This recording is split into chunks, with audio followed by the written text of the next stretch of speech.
Assalamualaikum warahmatullahi wabarakatuh. Bersama saya Ustaz Zizi dalam pelajaran Sirah tahun 1. Pada minggu lepas Ustaz sudah terangkan 3 bandar-bandar utama di semenanjung tanah Arab. Yang pertama Mekah, kedua Madinah dan yang ketiga Syam. Jadi hari ini Ustaz akan lanjutkan dengan poin yang seterusnya, kehidupan orang-orang Arab pada zaman jahiliah. Bagaimana kehidupan orang-orang Arab pada zaman jahiliah? Apakah yang dimasukkan dengan jahiliah? Jahiliah tu apa? Jadi nombor 1, Ustaz baca. Jahiliah berasal dari perkataan jahlun yang bererti bodoh. Jahlun, jahil, yang bererti bodoh.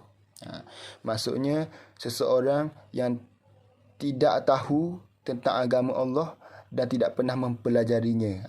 Tu maksudnya. Okey. Seterusnya nombor 2 ada penerangannya. Okey. Apa nombor 2? Masyarakat Arab digelar jahiliah kerana mereka sesat daripada agama yang sebenar seperti yang telah diwahyukan kepada para rasul. Jadi masyarakat Arab ni dia digelar jahiliah. Dia digelar jahiliah sebabnya dia sesat daripada jalan agama Allah. Masyarakat Arab pada waktu tu sudah ada tamadun dan peradaban. Cumanya mereka jauh daripada agama Allah Subhanahu Wa Taala. Itu yang dinamakan jahil di sini tadi. Mereka tidak mentauhidkan Allah, tidak kenal siapa Allah. Itulah maksud masyarakat jahiliah. Okey. Seterusnya nombor 3. Menurut ahli sejarah, zaman jahiliah bermula selepas kejatuhan kerajaan Sabak. Okey, menurut ahli sejarah, zaman jahiliah ni bermula selepas kerajaan Sabak jatuh, kejatuhan kerajaan Sabak. Jadi semasa kerajaan Sabak ni, zaman jahiliah tidak wujud lagi. Ianya wujud selepas kerajaan Sabak jatuh. Kerajaan Sabak tu kerajaan macam mana? Itu persoalannya. Okey, Ustaz akan terangkan sedikitlah tentang kerajaan Sabak ni. Okey. Kerajaan Sabak ni mempunyai tamadun yang cemerlang dan mempunyai pencapaian yang tinggi. Kerajaan ni lahir dekat negeri Yaman. Kerajaan Sabak lahir di negeri Yaman. Okey. Selepas tu macam mana kerajaan Sabak ni boleh jatuh? Okey. Pada awalnya penduduk di kerajaan Sabak ni patuh dan pegang teguh dengan ajaran Islam. Masyarakat Arab di kerajaan Sabak waktu tu mentauhidkan Allah, kenal siapa Allah. Dan yang paling pentingnya, masyarakat Arab pada kerajaan Sabak ni sentiasa bersyukur dengan nikmat yang Allah berikan kepada mereka.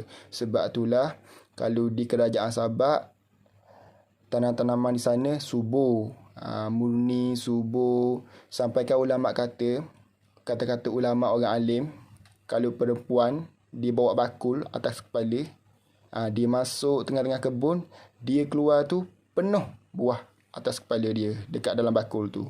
Padahal dia tak memetik pun buah tu. Nak kata suburnya tanaman dekat tanah kerajaan Sabak waktu tu. Itu semua kuasa Allah. Allah yang buat semua macam tu disebabkan penduduknya yang taat dan patuh kepada suruhan Allah dan jauhi apa yang Allah larang. Penduduk di kerajaan Sabak waktu tu sangat mengesakan Allah, mentauhidkan Allah. Jadi Allah bagi dia kemakmuran di kerajaan Sabak. Seterusnya, bagaimana pula boleh jatuh? Okey. Pada awalnya penduduk tu patuh dan pegang teguh dengan ajaran Islam. Beramal soleh, membuat apa yang Allah suruh dan tinggalkan apa yang Allah larang.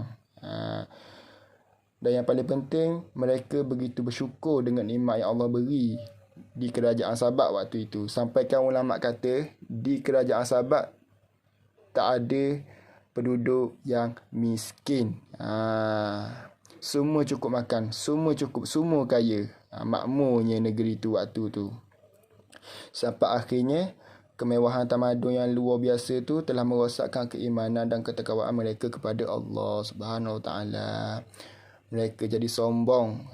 Jadi disebabkan mereka telah lama hidup senang, mereka lupa Allah, mereka tak kenal Allah sampai satu tahap mereka tidak bersyukur dengan apa yang Allah beri.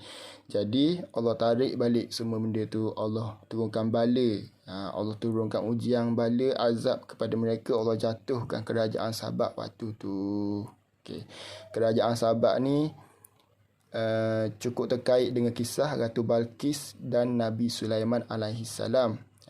Kerajaan Sabak waktu ni dipimpin oleh Ratu Balqis. Anak-anak boleh tengok di YouTube cerita tu Sebab apa? Sebab kerajaan Sabak ni dalam buku ni tak ada silibus. Cuma ustaz cerita ni untuk anak-anak dengar sebagai rujukan, pengetahuan, menambahkan ilmu pengetahuan anak-anak. Okey. Zaman ini berlaku selama 3 abad sehingga Nabi Muhammad SAW diutus menjadi Rasul. 3 abad. Zaman ni berlaku, zaman jahiliah ni berlaku selama 3 abad sampai Nabi Muhammad SAW diutus menjadi Rasul. 3 abad ni lama mana? Berapa lama 3 abad ni? Okey, 3 abad bersamaan 300 tahun.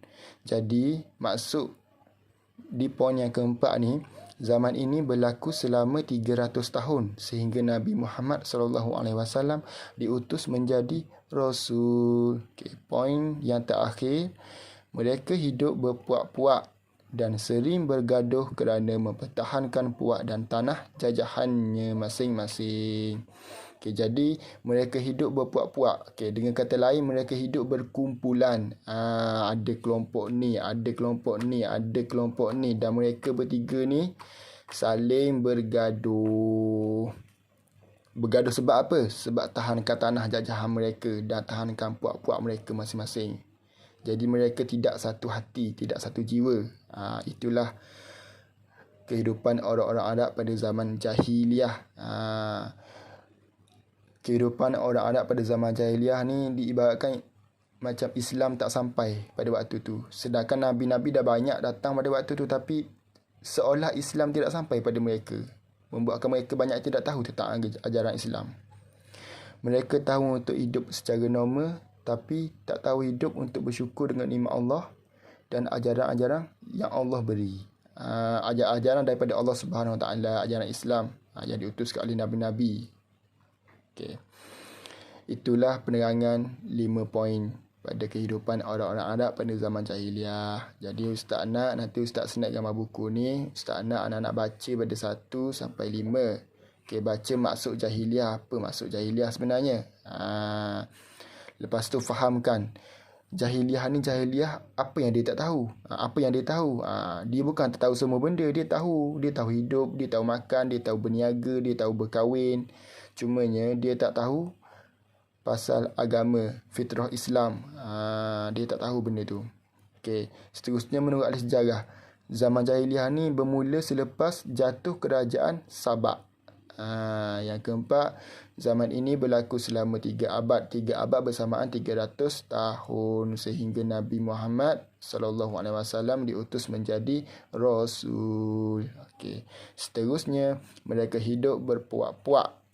Berpuak-puak ni berkumpulan dan sering bergaduh, sering bertengkar bergaduh kerana mempertahankan puak dan tanah jajahannya masing-masing. Okay. Jadi nanti di video seterusnya Ustaz akan bagi kerja. Tak susah pun, ada 4 soalan je, 4 ataupun 5. Ustaz nak kamu jawab. Nanti Ustaz akan baca soalan tu dalam video tu, jadi kamu semua boleh jawab dan rujukannya semua di sini yang Ustaz terangkan ni. Jadi untuk hari ni kita belajar 1.2 ni je dulu. Okey, untuk minggu depan kita akan masuk kepada masyarakat Arab Badawi dan Hadari. Jadi sebelum tu Ustaz nak kamu semua faham dulu macam mana kehidupan orang-orang Arab pada zaman jahiliah. Okey. Sekian, terima kasih. Assalamualaikum warahmatullahi wabarakatuh.